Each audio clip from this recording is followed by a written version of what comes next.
আর যদি আপনি বেলালের মতো হতে পারেন যে ঈমানের ব্যাপারে কোনো ছাড় নাই, গলায় রশি লাগায়া টানে, বেলাল ঈমান ছাড়তে রাজি হয় নাই, এমন ভাবে ধরছে বেহুশ হয়ে যায়, কিন্তু ঈমান ছাড়বে না।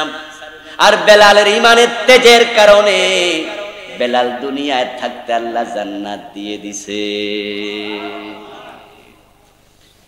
প্রিয় নবীজি সাল্লাল্লাহু আলাইহি ওয়াসাল্লাম মেরাজ থেকে ফিরে এসে বলেন, বেলাল, আমি মেরাজের রাতে জান্নাতে ঢুকেছি, আমার আগে আগে তোমার পায়ের শব্দ শুনেছি। বেলাল কি রাসূলের বংশের লোক? রাসূলের দেশের লোক? বাড়ি ইথিওপিয়া, হাবশা, আফ্রিকা।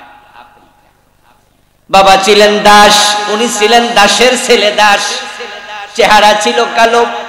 প্রিয় নবীর সাথে বংশের মিল নাই, চেহারার মিল নাই, দেশের মিল নাই, কিন্তু দুনিয়া থাকতে জান্নাত অগ্রিম পাইয়া গেছে, কারণ বেলালের ঈমানটা ছিল বড় মজবুত। এখন সে জান্নাত পাওয়ার জন্য আমাদেরও মজবুত ঈমান দরকার আছে না নাই? কিন্তু মানুষ তো ঈমান হারাচ্ছে শিরিক করে, ছাগলে গাছ খায়া লাইতাছে, বেড়া টেরা দেয় না। ঈমান হেফাজত করার জন্য শিরিক থেকে বাঁচা লাগবে, কুফর থেকে বাঁচা লাগবে, নিফাক থেকে বাঁচা লাগবে। নিফাক যদি অন্তরে ঢোকে আপনি মুনাফিক, কাফের।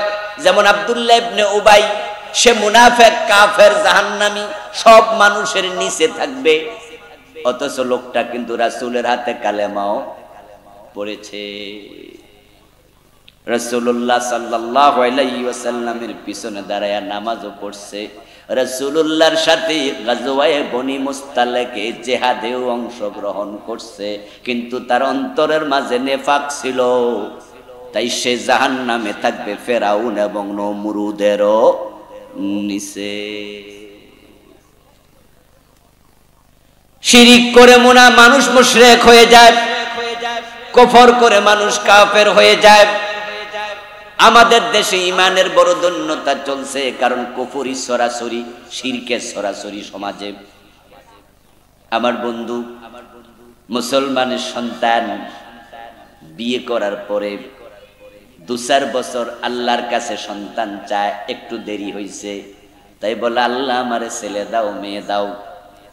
কিন্তু যখন সন্তান একটু লেটে হয় তখন এবার ধৈর্য হারা হয়ে যায়, হুজুরের কাছে দৌড়াদৌড়ি, কবিরাজের কাছে দৌড়াদৌড়ি, বিভিন্ন জায়গায় দোয়া চাইতে চাইতে 5-7-10 বছর হয় না।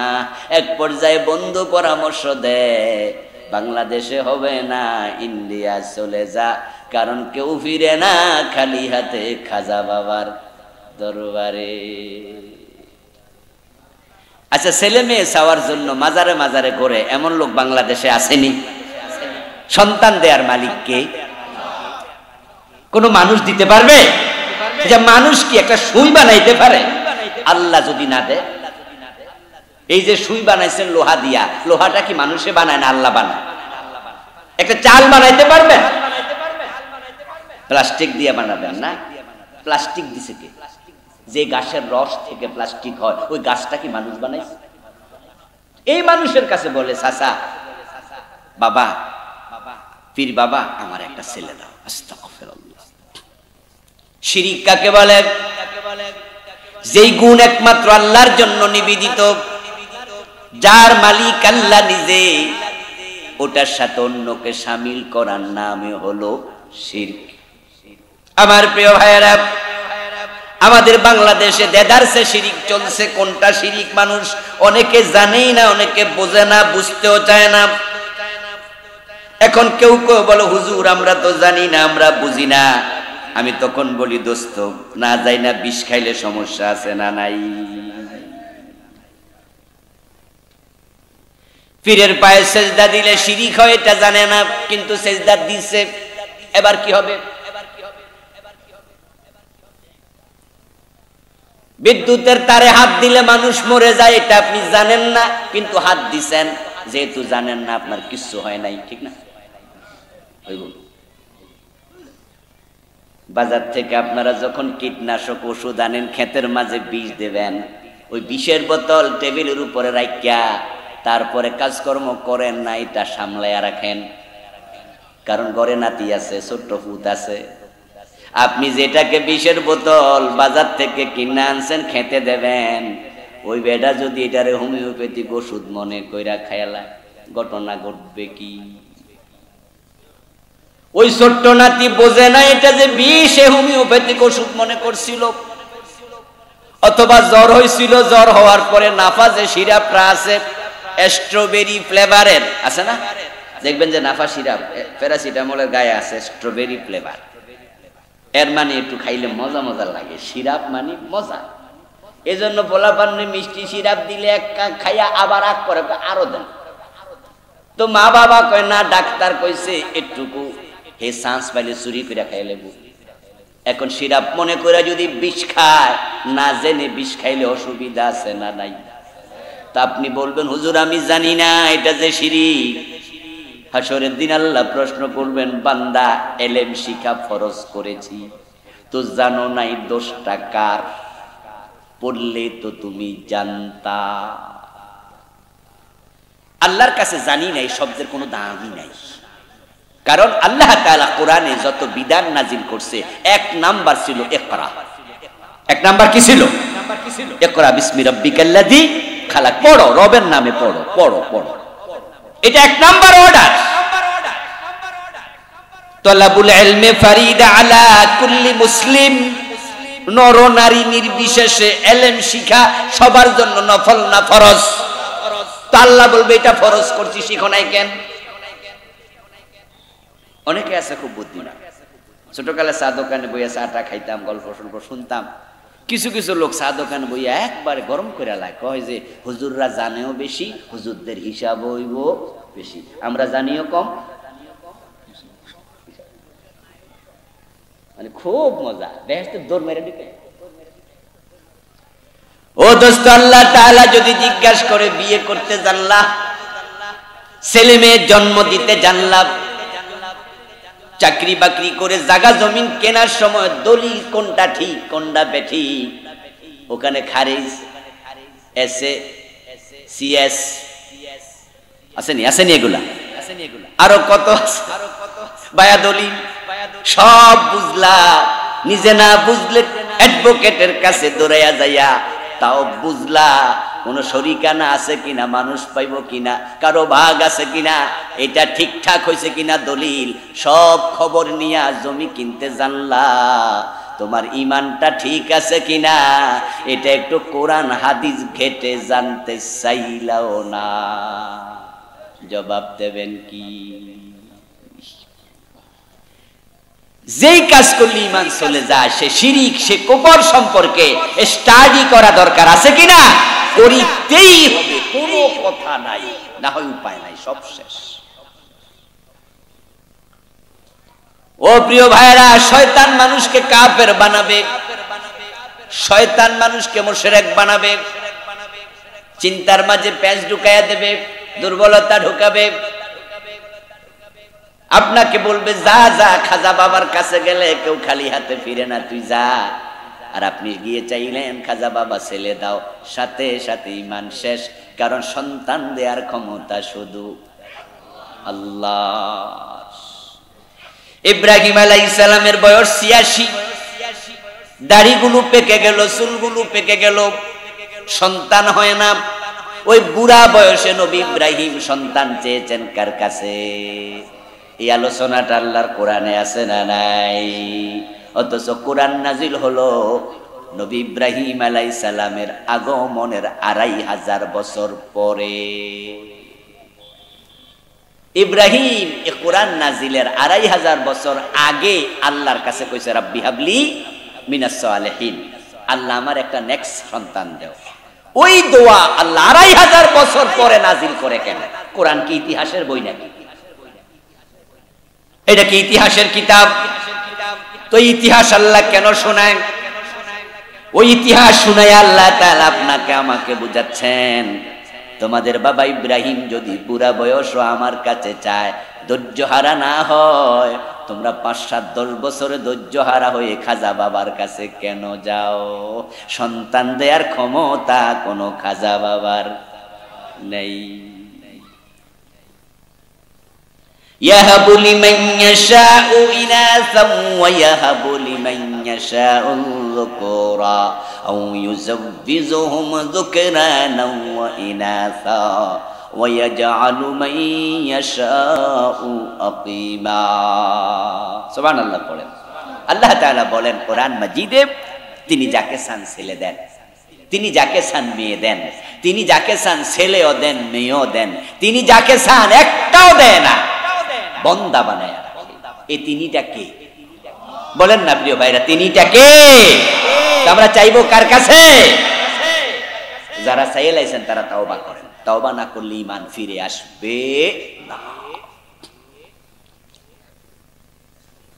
মোরা পীরের কাছে টাকা চায়, পয়সা চায়, চাকরি বাকরি পর্যন্ত চায়।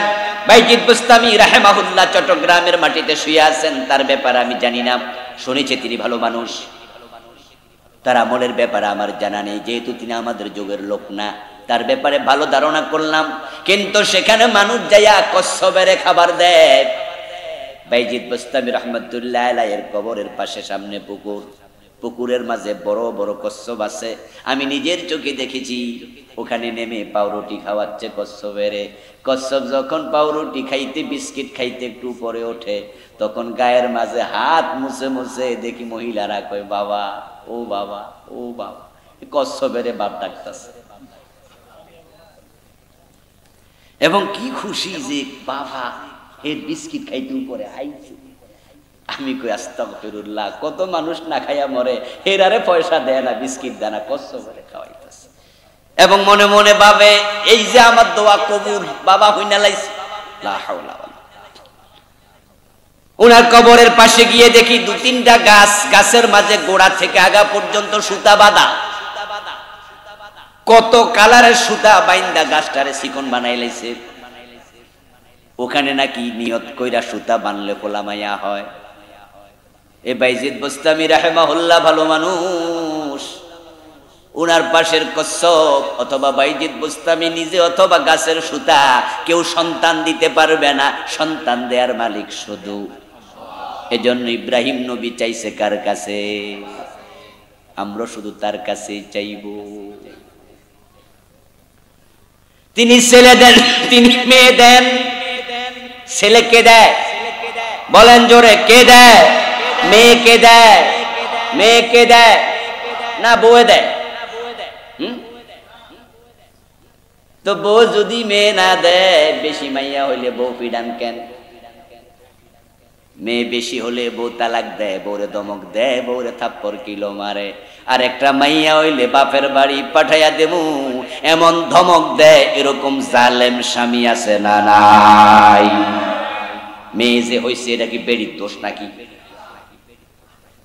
যদি আপনি চিন্তা লালন করেন বউয়ের দোষে মেয়ে হয়, আপনার ঈমান শেষ। আল্লাহ বলছে আমি যাকে চাই মেয়ে দেই। ওয়াকাদা রাব্বুকা আল্লা তা'বুদু ইল্লা ইয়া, আল্লাহ ছাড়া কারো ইবাদত করো না। ইবাদতের মাঝে সেরা ইবাদত নামাজ, নামাজের মাঝে সেরা অংশ সিজদা। তাই মুসলমানের মাথা নত হবে শুধু কার কাছে? সিজদার মালিক কে? তো ফিরের পায়ে কেন দিলা? দিলে তোমার ঈমান শেষ। মাজারে কেন মাথা ঠেকাইলা? কত মানুষ এই দেশে মাজারে সিজদা দিয়ে ঈমান শেষ করলো। এজন্য মানুষের মৃত্যুর পর মাজার বানাবেনই না, মাজার বানাবেনই না। তিনি যত বড় হুজুর হোক, কবর পাকাই করবেন না। কবর পাকা করার কোন নিয়ম ইসলামে নাই। যেখানে একটা মাজার আছে ওই এলাকায় শিরকের বাজার মিলে যায়। সে যত বড় পীর হোক, আস্তে আস্তে মাজার হইয়া শিরিক শুরু। হযরত শাহজালাল রহমতুল্লাহি আলাইহি এই দেশ ইসলাম প্রচারের জন্য ইয়ামান থেকে আসছে। গুরু গোবিন্দের সাথে যুদ্ধ করার জন্য যে তলোয়ার ব্যবহার করেছে, সে তলোয়ারটা এখনো আছে। আর সে শাহজালালের মাজারে মোমবাতির বাজার মিলে গেছে। সেখানে আগরবাতির বাজার, মোমবাতির বাজার। শাহপরান রাহেমাহুল্লাহ ওনার নাকি ভাগিনা, তিনিও 360 অলির একজন, তিনিও ভালো মানুষ ছিলেন। আমার এই দুই চোখ সাক্ষী, আমি শাহপরানের মাজারে নিজে দেখেছি সেজদা দিচ্ছে। হযরত আলী রাদিয়াল্লাহু তাআলা আনহু বলেছেন, যখন মক্কা বিজয় হলো, রাসূলুল্লাহ সাল্লাল্লাহু আলাইহি ওয়াসাল্লাম বললেন, আলী আব্বাসকে সাথে নিয়া, হামজাকে সাথে নিয়া মদিনায় বেরিয়ে যাও, মক্কার চারপাশে চলে যাও, যেখানে উঁচু কবর পাবে সব উঁচু কবর ভেঙে সমান করে দাও। ঠিক। আর আমাদের দেশে এমন অবস্থা, ল্যাংটা বেড়া মূল্য মাজার হয়ে না। আর বিশেষ করে চট্টগ্রাম আর ব্রাহ্মণবাড়িয়া, এটা তো সেরা জায়গা। আলহামদুলিল্লাহ আমাদের এই গাজীপুর, কাপাসিয়া এগুলোতে শিরিক কম তুলনামূলক, আলহামদুলিল্লাহ পড়ে। এটা আল্লাহর বড় দয়া আপনাদের উপরে যে এগুলো এখানে কম। মাজারের মাঝে মানত করা শিরিক। মানত একটি ইবাদত, মানত হবে শুধু আল্লাহর নামে। অথচ আমাদের বোনেরা মায়েরা তাদের মুরগির যদি পা ভেঙে যায়, তাও বলে যদি ঠ্যাং ঠিক হয়, ল্যাংটা বাবার দরবারে 5টা মোমবাতি। এখানে সেখানে মানত করে তারা ঈমান হারাইয়া ফেলতেছে। ও দোস্ত, আপনি মাজারে টাকা কেন দেন আমি বুঝি না। কমন সেন্স আপনার নাই নাকি? আপনি যে মাজারে টাকাটা দিলেন, এই আপনার 100 টাকা যিনি মাটির নিচে শুয়ে আছে উনি পাইছে মোট কত?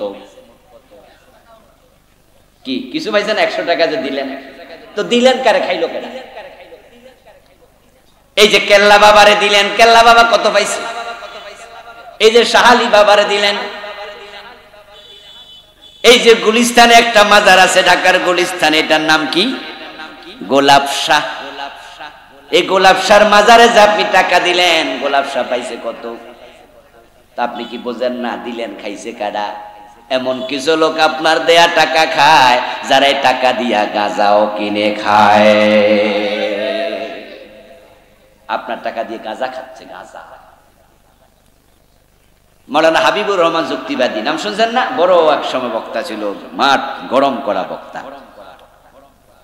হাবিবুর রহমান যুক্তিবাদীর হুজুরের একটি ওয়াজে শুনলাম, উনি বলতেছে উনাদের সোনার গাড়ি যাচ্ছিল, গাড়িতে করে প্রাইভেট কারে যাচ্ছে কোথাও, দেখলো মাইকের মাঝে এক ব্যক্তি সুন্দর কণ্ঠে বলছে, মাজারে দিয়ে যান, মাজারে দিয়ে যান, দিয়ে যান, দিয়ে যান। হুজুর ড্রাইভার রে কই, একটু গাড়িটা এর কাছে নিয়ে থামা।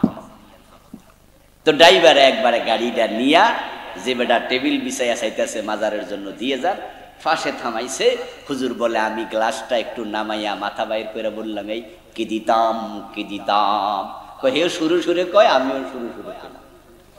হে আমার দেখে সিগন্যাল আইছে, সাইয়া কয়, হুজুর আমনে দিল, নিতাম না। তো আমি বললাম, কিরে বেটা, আমার টাকা কি হারাম, নীতি না কেন? বলে, হুজুর আমনের টাকা নিবো না, কারণ আছে। হুজুর বলছে, কি কারণ? আমরা তো টাকা ভাগ কইরা খাইয়ালাই, তো পাবলিকেরটা লই খাই, আমনেরটা খাইয়া হজম করতে পারতাম না। হুজুর বলতেছে, কেডা খা, তুই একা খাস? না, আমি শতকরা 30 টাকা খাই আর 70 টাকা হেরান। কারণে এলাকার নেতারা, আমার কণ্ঠ ভালো তাই মাইক লইয়া আমারে বসাই দিছে, আর ওরা এটা তত্ত্বাবধান করে। শতকরা 30 আমি নেই, 70 হেরারে দেই। কত হেরা এগুলা নিয়ে কি করে? কয়, হুজুর মাঝে মাঝে ছাগল জবাই কইরা খায়, মাঝে মাঝে বাক কইরা নেয়, মাঝে মাঝে গাঁজাও খায়। ও দোস্ত, আপনি যে টাকা দিলেন গোলাপ শাহর মাজারে, মাজারের পাশে দাঁড়িয়ে আছে, শীতের কাপড় কেনার টাকা নাই, তার প্লেটে টাকা নাই, কাশতে কাশতে মাটিতে বসে যায়, ওষুধ কেনার টাকা নাই, টাকাটা তার বড় দরকার। গোলাপ শাহ যদি ভালো মানুষ হয়, জান্নাতের বিছানায় ঘুমাচ্ছে, দুনিয়ার টাকা কবরের নিচে অচল, তার প্রয়োজন ছিল না। টাকাটা যদি গোলাপ শাহর মাজারে না দিয়া ওই ফকিরের হাতে দিতা, হালাল কামাই যদি হতো, আমার নবী বলেন, সহিহ বুখারীতে এসেছে, টাকা ফকিরের প্লেটে পড়ার আগে আল্লাহ নিজের ডান হাত বিছায়া দেয়। ইয়াতাকাব্বালুল্লাহু বিয়ামিনিহি, আল্লাহ ডান হাতে বিছায়া দেয়। এখন আপনি মাজারে দিলেন, মাজারে চলছে শিরিক, মানত করলেন শিরিক। মাঝে মাঝে দেখবেন বিদ্যুৎ চলে যায়, বিদ্যুৎ চলে গেলে মাগরিবের নামাজ চলাকালে এখন সভাপতি কয়, এই মুয়াজ্জিন সাহেব মোমবাতি লাগান। মোমবাতি লাগাইয়া খুঁজা পায় না। সভাপতি সাহেবের মুয়াজ্জিন কয়, স্যার মোমবাতি তো নাই, তাহলে মোবাইলের লাইটটা জ্বালাই দিই। দেন দেন। মসজিদে বিদ্যুৎ চলে গেল, মোমবাতি নাই, অথচ এখানে আলো দরকার। আর মাজারে মোমবাতির অভাব নাই, দিনের বেলায়ও জ্বলে। দেখবেন যে আসরের টাইমে জ্বালায়, এবং কোন কোন মাজার একসাথে গোল হইয়া চলে, দেখবেন 10-12টা জ্বলে। আমার বন্ধু মাজারে যিনি শুয়ে আছেন, আপনারা তো তার জন্য মোমবাতি মানত করলেন, তাকে ভালো পীর মনে করে। হাদিসে পাওয়া যায়, কবরের প্রশ্নের জবাব যখন মানুষ দিয়ে দিতে পারে, তখন ফেরেশতারা চলে যায়, যাওয়ার সময় বলে যায়, নাম কানাউমাতিল আরুস, জান্নাতের বিছানায় শুয়ে দুলার মতো ঘুমায়া থাকো, এক ঘুমে কিয়ামত হয়ে যাবে, মাঝখানে টের পাবে না। তো যে গোলাপশার মাজারে মোমবাতি জ্বালাইলেন, ওই গোলাপশা তো জান্নাতি বিছানায় ঘুমাইছে। যে ঘুমায়া থাকে তার কাছে বাতি জ্বলা কি দরকার? আচ্ছা, আপনারা এখানে যারা আছেন, ঘুমানোর সময় বাতি জ্বালান না নিবান? কথা বলেন না ভাইয়েরা। সুন্নত কোনটা? রাসূল নিজে বলছে ঘুমাইতে বাতি নিভাইয়া। দুটি কারণ। এক নাম্বার কারণ, চোখ যখন বন্ধ তখন তো আলোর প্রয়োজনই নাই, আলোটা জ্বললে অপচয় হবে, অপচয় করা জায়েজ না, হারাম।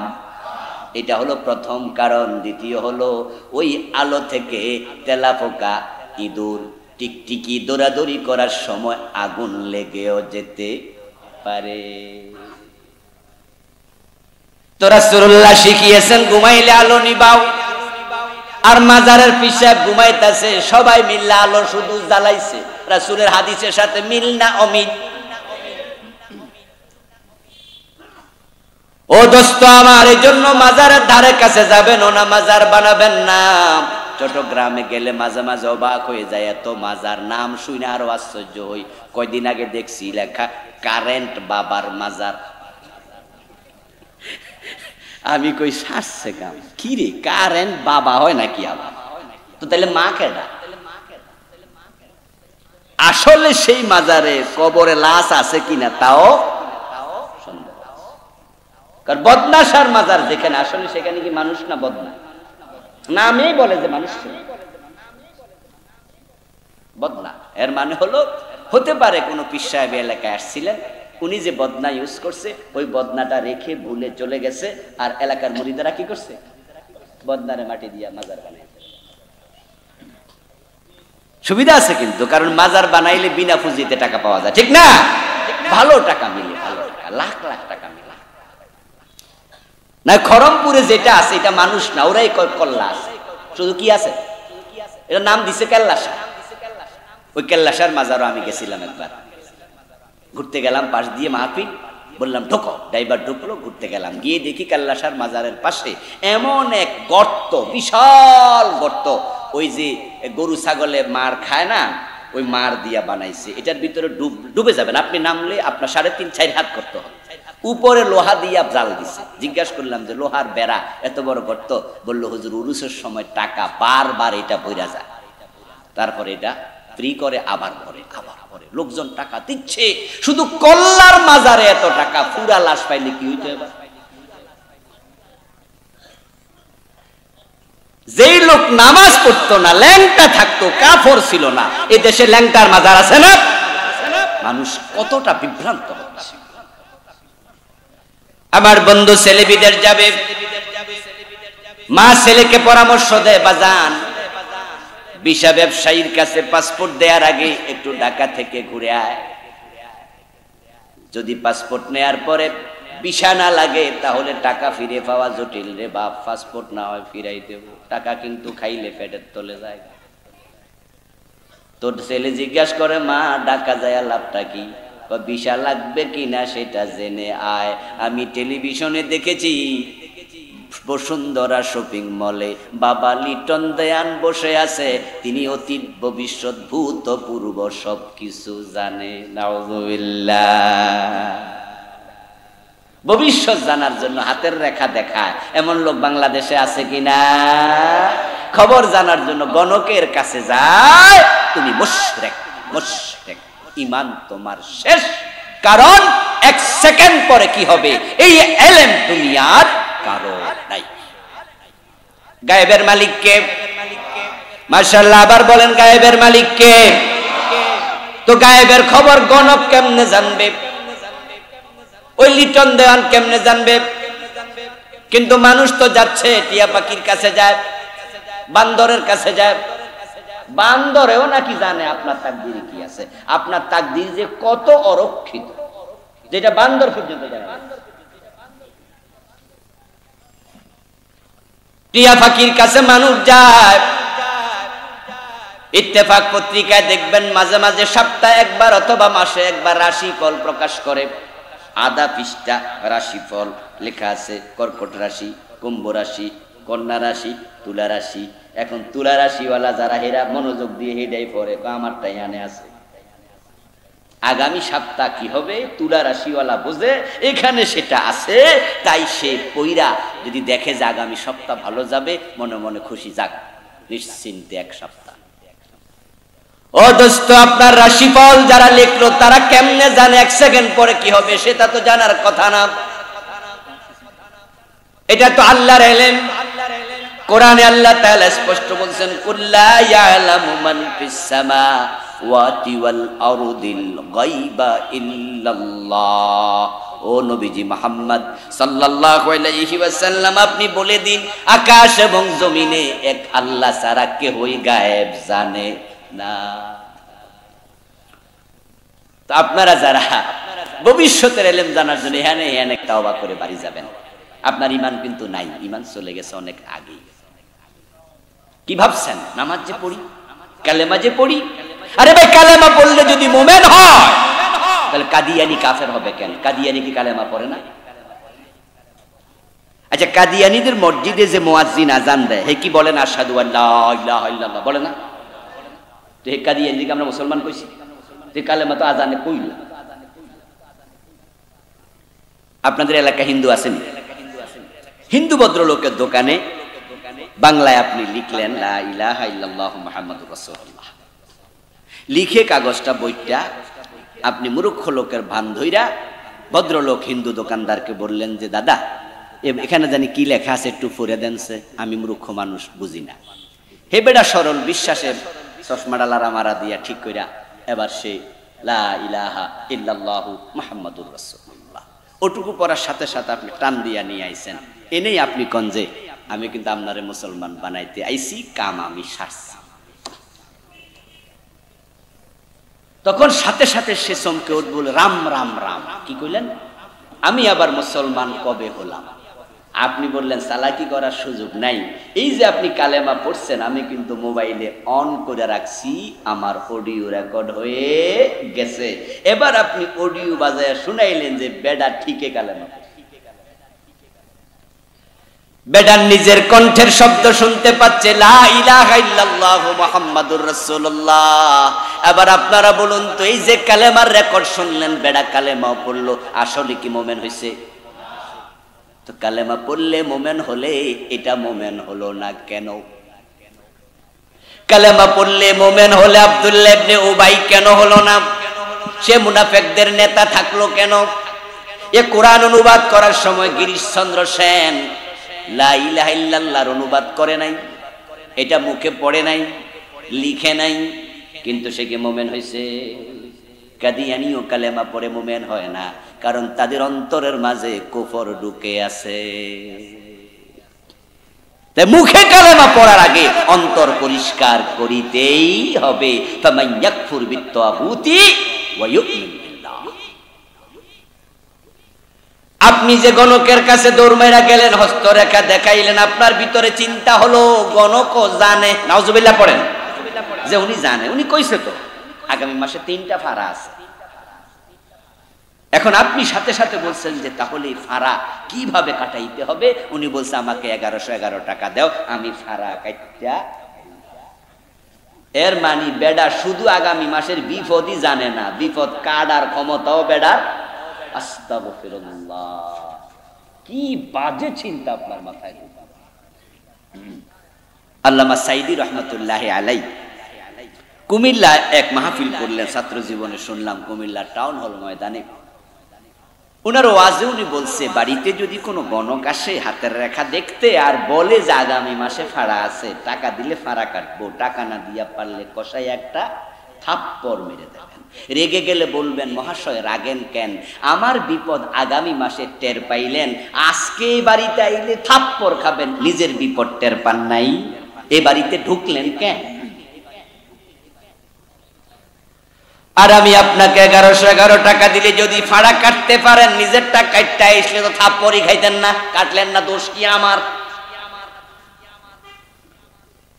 বসুন্ধরা শপিং মলে গত কয়েক বছরের ভিতরে আগুন লাগলো 2-3 বার। ওই লিটন দেওয়ান অন্য মানুষের বিপদ কাটে, নিজের দোকানের বিপদ কাটতে তো পারেই না, বরং হে যে কয় আপনার বিপদ আছে আমি জানি, তো হে দোকানে আগুন লাগবে, বিপদ পাবলিকের আগে কয়ে রাখা দরকার ছিল না যে এই মার্কেটের ভাইয়েরা আগামী মাসে কিন্তু আগুন লাগবে 13 তারিখে, একটু সাবধানে থাকেন। আসলে এর দইরা রিমান্ডে দেওয়া উচিত যে তুই যাই না কস না কেন, আর যদি না জানস বাটফারি করস কেন, ঠিক কি না? জানলে কোয়া উচিত, আর না জানলে সিটিং ছাড়া উচিত। হের দোষ দিয়া লাভ নাই, বলদ হলো পাবলিক, হে তো পাবলিকের ধোকা দিয়া টাকা কামাচ্ছে, ঠিক কি না? পাবলিকের বলদ বানাইছে। এই জন্য ভবিষ্যৎ জানার জন্য কোন গণকের কাছে যাবেন না, রাজি আছেন তো? কেউ জানে না, এগুলো মিথ্যা মিথ্যা মিথ্যা। আপনার হাতের রেখার মাঝে আখেরা, আপনার ভবিষ্যৎ নাই, তাকদীর নাই, তাকদীর লৌহে মাহফুজে লেখা। আল্লাহ মানুষ বানানোর হাজার হাজার বছর আগে, আকার জমিন বানানোর 50,000 বছর আগে তাকদীর লিখছে, তাহলে আপনারে বানানোর কত হাজার বছর আগে লিখছে? তখন তো আপনার হাত ছিলই না। আমাদের ফার্ম গেটে মাঝে মাঝে আমি দেখি একটা ভিক্ষুক, কম বয়সী, 30-35 বছর বয়স হবে, ভিক্ষা করে, তার ভিক্ষার বস্তাটা তার এখানে ঝুলানো থাকে, কারণ তার 2টা হাতই নেই, 2 হাত বিহীন টাকার একটা ব্যাগ এখানে ঝুলে আসে, মানুষের সামনে যায়, মানুষ টাকা তার ব্যাগে দেয়। তা আমি মনে মনে ভাবি, যদি মানুষের তাকদীর হাতের রেখার ভিতরে থাকতো তাহলে এতে তো না খাইয়া মরত, কত হাত একটাও, কত অবুঝ আমরা চলছি। আমার বন্ধু শিরিক হয়ে যাবে যদি কোনো ব্যক্তি বলে ধর্ম যার যার, উৎসব সবার, এই কথা বললে ঈমান শেষ।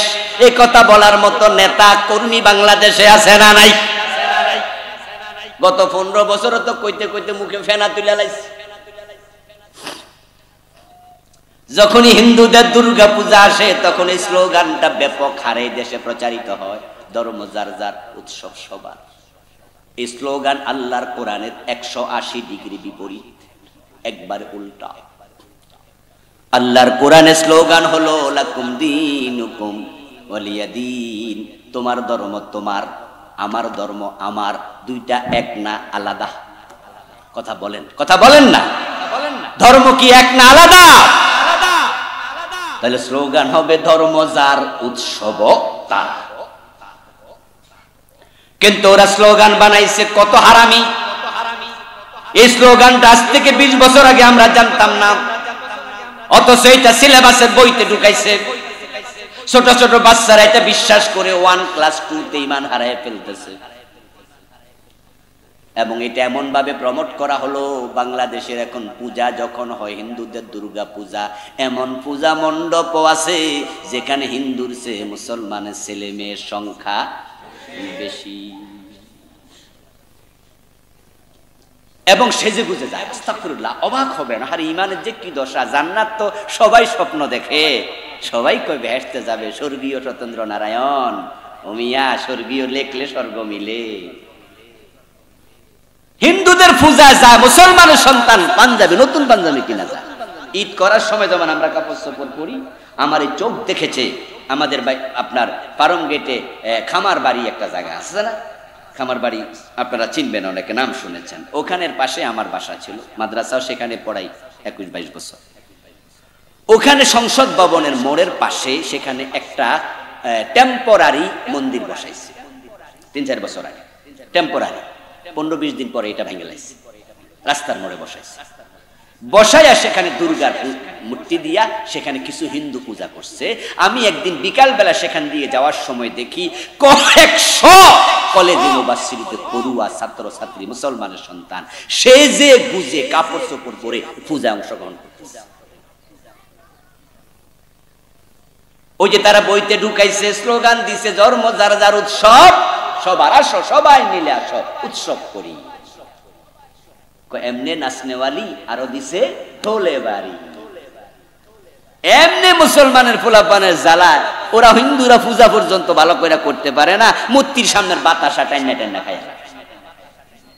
ওরা ভোগ দেয় না, কলা দেয়, বাতাসা দেয়, মুড়ি দেয়, মুসলমানের ফুলাপান দেবে চুরি করে করে। ওরা এমনি অস্থির জ্বালায়। আর উনারা আরো দিছে স্লোগান। আমার দোস্ত, আমরা যখন কোরবান করি, ঈদুল আজহা এটা আমাদের ঈদ, আমাদের গরু জবাইয়ের অনুষ্ঠান। ধর্ম যার যার উৎসব যদি সবার হতো, আমাদের গরু জবাইয়ের অনুষ্ঠানে হিন্দুরাও তো শামিল হতো। কিন্তু আপনারা একটু বিবেক খাটায় জবাব দেন তো, আপনার গরু জবাই দেখতে কোনো হিন্দু আসে নাকি? একজন আসে, ধরে আনতে পারবেন না, গলায় গামছা দিল, রাম রাম কইয়া গামছা খুলে ধরবা। কেন? ওরা বলবে যে তাদের ধর্মে গরু জবাই করা নিষেধ। তারা নিষিদ্ধ কাজ করে না, করতেও যায় না। তাহলে একজন হিন্দু বুঝে তার ধর্মের সম্মান, তার ধর্মের বিধানের প্রতি সে কতটা অনুগত। কিন্তু আপনারা মুসলমানের সন্তান মূর্তি পূজায় যান, আমি জিজ্ঞাসা করি, জবাব দিন, মূর্তি পূজা ইসলামে জায়েজ না হারাম? তাহলে তার ধর্মে নিষেধ গরু জবে সে আসে না, আপনার ধর্মে নিষেধ মূর্তি পূজা, আপনি দেখতে যান কেন? এতে প্রমাণ হলো হিন্দু তার ধর্মের মূল্য বোঝে, আপনার মতো মুসলমান ইসলামের মূল্য বোঝেন নাই। আবার আপনি জান্নাত খুঁজতেছেন, যারা প্রমোট করছে এই চিন্তা, ওরা আবার কয় যে আমরা তো 500-র উপরে মডেল মসজিদ বানাইছি। বুদ্ধি কত! 500-র উপরে মডেল মসজিদ বানাইয়া প্রচার করতেছে আমরা ইসলামের ধারক, আমরা মসজিদ বানাইছি দেখেন। আমি বলি, দোস্ত, তোমাদের চরিত্র দেখে ইবলিস পর্যন্ত হাসে। তোমরা ঠিকই মডেল মসজিদ বানাইছো, আবার মাদ্রাসার বইয়ের ভিতরে তোমরা মন্দির মূর্তির ছবিও ঢুকাইছ। এই 2024 এখন যে চলমান পাঠ্যপুস্তক আছে, এই পাঠ্যপুস্তকে মাদ্রাসার বইয়ের মাঝে মন্দিরের ছবি ঢুকাইছে। 6-7 বই বাড়িতে গেলে দেখবেন, মাদ্রাসার বইতে, আলিয়া মাদ্রাসার কথা বলতেছি, মাদ্রাসার বইতে তারা উপরের কভারের মাঝে হাফ প্যান্ট পরা মাইয়া ছবি ঢুকাই দিচ্ছে, দোতরার ছবি, ছেতারার ছবি ঢুকাইছে, হারমোনিয়ামের ছবি। আচ্ছা, আপনাদের জিজ্ঞাসা করি, মাদ্রাসা কি দোতরা বাজা, হারমোনিয়াম বাজা? তো এখানে দোতরা হারমোনিয়ামের ছবি করতে আইল কেন? আইল উদ্দেশ্য। স্কুলের ছবিতে মসজিদ থাকবে কারণ ছাত্র আছে মুসলিম, স্কুলের ছবিতে মন্দির থাকতে পারে কারণ ছাত্র আছে স্কুলে হিন্দু, স্কুলের ছবিতে প্যাগোডা থাকবে, ছাত্র আছে বৌদ্ধ। কিন্তু মাদ্রাসার ছবিতে মন্দির কেন? মাদ্রাসা হিন্দু পড়ে কয়জন? তো এখানে মন্দির ঢুকলো কেন? কি বুদ্ধি রে, কি বুদ্ধি! এত বুদ্ধি শয়তানেরও নাই।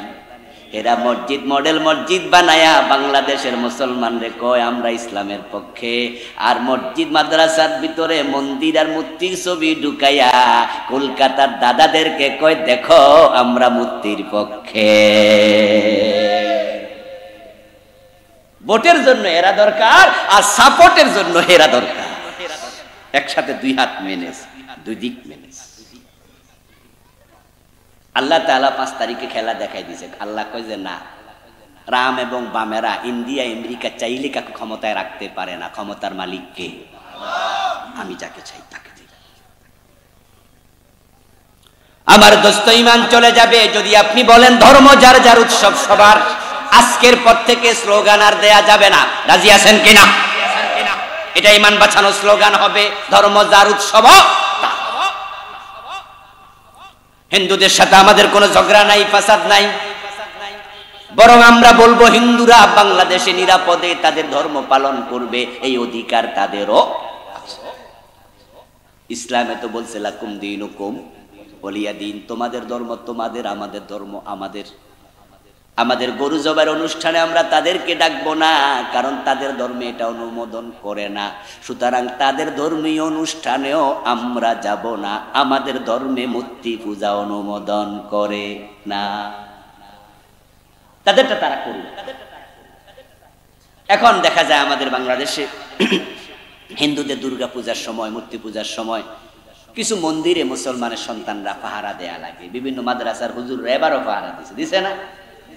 আমি বলবো এটা ঠিক নয়। পাহারা দিতে হবে কেন? আমাদের মসজিদ কি পাহারা দেয়া লাগে? মসজিদ যেমন পাহারা দেয়া লাগে না, মন্দিরও পাহারা দেওয়ার পরিবেশ যেন না হয়, এজন্য আমরা ঘোষণা করতে চাই বাংলার এই ভূখণ্ডে সব ধর্মের মানুষ নিরাপদে তাদের কাজ করবে, ঠিক কি না? এখানে আমরা কেউ কারো সাথে সংঘাত করব না। ইসলাম এটার অনুমতিও নাই। আবেগের ঠেলায় মন্দিরে দিয়ে মূর্তি ভাঙা শুরু করলেন। আপনি যে মন্দিরে মূর্তি ভাঙলেন, ইন্ডিয়া তো মুসলমান কম, সেখানে তারা যদি মসজিদ ভাঙে লাগবো নি ফেন্স? এখন তো মিডিয়ার যুগ, যে কোনো ঘটনা ঘটলে 1 মিনিটে দুনিয়া হয়ে যায়। আপনি যে এখানে মন্দিরে মূর্তি ভাঙলেন, ইন্ডিয়ায় দেখে ওই জালেম হিন্দু যারা আছে খুব পেরাশ্বাস আছে না, কিছু যারা বাবরি মসজিদ ভেঙে ফেলছে, ওরা যদি মসজিদ ভাঙে আপনার দোষ, আপনি কেন এখানে মসজিদ ভাঙতে গেলেন? প্যাচ তো আপনি লাগাইছেন।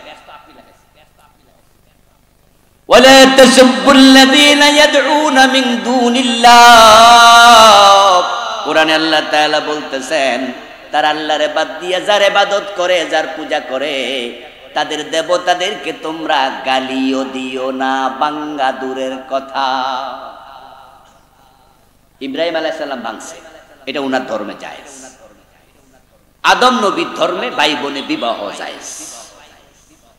কি ভাই বোনে বিবাহ আদম আলাইহিস সালামের সময় ছিল না? এখন আছে নাকি? আল্লাহ বলছে ওয়ালা তাসুব্বু, গালি দিও না, আল্লাযীনা, যাদেরকে ইয়াদউনা, তারা ডাকে, ও লক্ষ্মী ও মূর্তি দেবী, সরস্বতী মা, নাউযুবিল্লাহ, তারা রাখতেছে তুমি সরস্বতীরে গালি দিও না। ফায়াসুবুল্লাহ আদওয়ান, তখন তুমি তাদের মন্দিরে দেবীরে গালি দিলে শত্রুতা করে এলেমবিহীন জাহেল গুলো আল্লাহরেও গালি দিতে পারে। তা আপনি বলবেন যে মক্কা বিজয়ের পরে প্রিয় নবীজি যে মক্কার ভিতরের মূর্তিগুলো ভাঙছে, তাহলে সেগুলোর কি হবে? উত্তর হলো হ্যাঁ, যেই এলাকাতে আর কোনো কাফের থাকে না, সবাই মুসলিম হয়ে যায়, ওই মন্দিরে কেউ পূজা করে না, ওই মন্দির যদি আপনাদের অধীনে চলে আসে, তাহলে যেহেতু পূজাকারী নাই তখন আপনি ভাঙেন, অসুবিধা নাই। কিন্তু যদি পূজাকারী থাকে ভাঙবেন না। রাসূল তো মক্কা বিজয়ের পরে ভেঙেছে, আগে তো ভাঙে নাই, ঠিক কি না?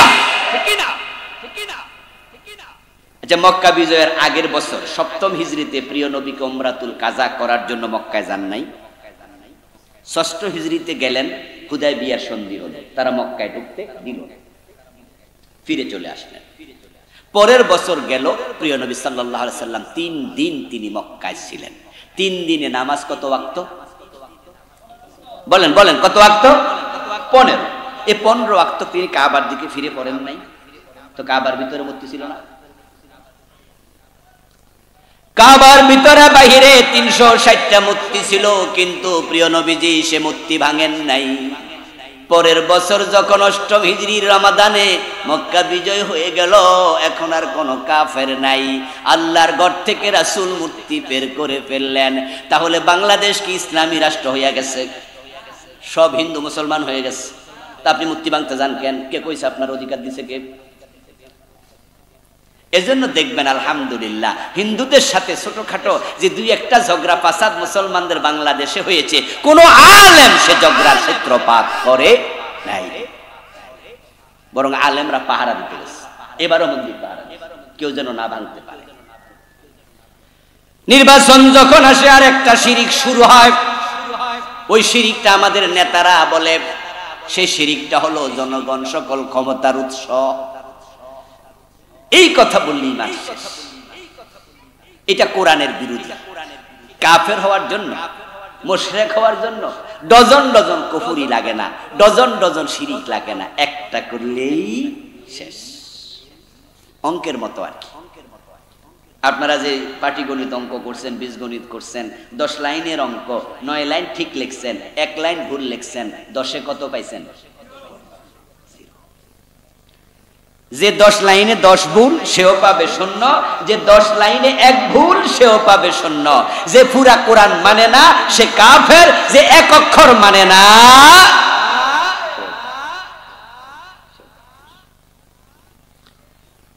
জনগণ সকল ক্ষমতার উৎস, কইল কেডা এই কথা? কে কইল? অথচ এই কথা আমাদের সংবিধানে পর্যন্ত ঢুকাইছে। জনগণ সার্বভৌমত্বের মালিক, নাউজুবিল্লাহ। ওই যে ডক্টর কামাল যখন 72-এ সংবিধান লেখে, হে মুমেন, কাফের, কুফরি, ইসলাম সব জগা খিচুড়ি করে নেয়। ও সংবিধান লেখার সময় গুলো ঢুকাইছে কুফরি সংবিধান, ধর্মনিরপেক্ষ সংবিধান। জনগণ সার্বভৌমত্বের মালিক, আস্তাগফিরুল্লাহ। সার্বভৌমত্ব, সাবরেনটি, জমিনের মালিক কে? আমরা কিসের মালিক? কিসের মালিক তুমি? ও দোস্ত, আন্নাল কুওয়াতা লিল্লাহি জামিআ, আল্লাহর বক্তব্য হলো সকল শক্তি, সকল ক্ষমতার মালিক আল্লাহ। কুলিল্লাহুম্মা মালিকাল মুলকি তুতিল মুলকা মান তাশা। ও আল্লাহ, তুমি রাজা দিরাজ, ক্ষমতার মালিক তুমি, তুমি যাকে চাও ক্ষমতা দাও। ও তানজিউল মুলকা মিম্মান তাশা, যার কাছ থেকে মনে চায় তুমি ক্ষমতা ছিনিয়ে নাও। আল্লাহর এই আয়াত যে সত্য, এটা তো বাংলাদেশে এবারের ঘটনা আপনারা বুঝছেন, যে ডক্টর ইউনূস মিয়াজকে ক্ষমতা এবেড়া 5 তারিখের আগে বুঝছিল নি বেড়া যে প্রধান হইব। বরং আপনারা শিক্ষিত মানুষরা বুঝছেন, এর আগে মামলার আসামি আসিল না, বরং 5 তারিখের আগে বেড়া চিন্তা করছে আল্লাহ জানে জেল যে কয় বছর। কারণ বেড়া হাজিরা দিতে দিতে হুঁশ নাই, মামলা করছে এতদিন, একটা কোটি কোটি টাকার মামলা। 8 তলা হাজিরা দিতে গেছে, লিফ দিছে বন্ধ করে, হাইটটা হাইটটা উঠছে, বয়স 84। এরপরে গিয়ে লাশে দাঁড়াই রয়েছে, হাকিম বিচার শুরু করে না, খারাই থাও মিয়া। হে ভাবতেছে আল্লাহ জানে কোন দিন থেকে রায় শুরু হয়, কোন দিন 13 শিকের ভিতরে ঢুকায়। আল্লাহ কয় না না, আমি তোমাকে পরো চেয়ারে বসাতেছি। হে তো ভাবেও নাই। এবার বলুন তো, ক্ষমতা যে আল্লাহ ছিনিয়ে নেয়, যারা ক্ষমতা থেকে সরে গেছে ওরা কি ভাবছিল সরে যাওয়া লাগবে? বরং ভিশন 2041 2041 ঘোষণা করছে। আল্লাহ বলে না, এত সময় দিব না। তাহলে জনগণ ক্ষমতার উৎস হইল কেমনে? ক্ষমতা দেয় কে? বলেন চিৎকার দিয়ে, কে দেয়? ক্ষমতা নেয় কে? এটা ঈমান। জনগণের তেল দিয়া ভোট নিও না, ঈমান চলে যাবে। এই জন্য এই স্লোগান যারা দিচ্ছেন, তাওবা করতেই হবে। প্রিয় ভাইটি শোনে, আমার ওয়াজ শোনে, আপনি 1 পয়সা দাম না দিলেও কোনো অসুবিধা না, আমি কে?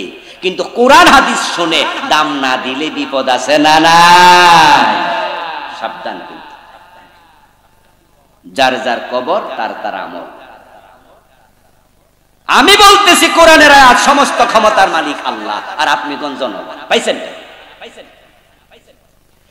আমার দোস্ত, বিপদ থেকে বাঁচার জন্য হাতের মাঝে বালা বাঁধে, তাগা বাঁধে, গলার মাঝে তাবিজ ঝুলায়, কড়ি বাঁধে, খন্তা বাঁধে, আন্তা বাঁধে। মানুষ হলো চিকনা, তার গলার মাঝে এতগুলো আছে ঝুলতেছে। গ্রামে গঞ্জে অনেক বাচ্চা দেখা যায়, কোনো বালা কোনো তাগা বিপদ থেকে বাঁচাতে পারে না। যদি বিপদ থেকে বাঁচতে চাও, আশ্রয় চাইবা কার কাছে? মান আল্লাকা তামিমাতান ফাকাদ আশরাকা। হাদিস, প্রিয় নবীজি সাল্লাল্লাহু আলাইহি সাল্লাম বলতেছেন, যে তামিমা ঝুলালো সে শিরক করলো। কুল আউযু বিরাব্বিন নাস, কুল আউযু বিরাব্বিল ফালাক। আল্লাহ শিখায় নাই? বাংলা অর্থ কি? আমি মানুষের প্রভুর কাছে আশ্রয় চাই। ইয়ামসাসকাল্লাহু বিদুররিন ফালা কাশিফা লাহু ইল্লা হু। যদি তোমাকে কোনো বিপদ স্পর্শ করে, ও নবী মুহাম্মদ, আল্লাহ ছাড়া বিপদ থেকে তোমাকে কেউ বাঁচাতে পারবে না। আল্লাহ যে আইন দিয়েছে, আল্লাহর আইনের সমান্তরাল বিপরীত আইন বানালে ঈমান চলে যায়, শিরক। তো আল্লাহ কোরআনে আইন দিল চোর ধরে হাত কাটো, আর বাংলাদেশের সংবিধান প্রণেতারা আইন দিল চোর ধরে জেলে দাও। এই 53 বছর মানুষ আল্লাহরটা মানে না, মানুষেরটা। তো মানুষ হয়ে মানুষের আইন মানলে তুমি আল্লাহর গোলাম হলে কেমনে? প্রিয় নবীজি সাল্লাল্লাহু আলাইহি ওয়াসাল্লাম বলেছেন, আমার মেয়ে ফাতেমা যদি চুরি করে আমি ফাতেমার হাতটাও কেটে দেব। 53 বছরে কয়জন চোরের হাত কাটছেন?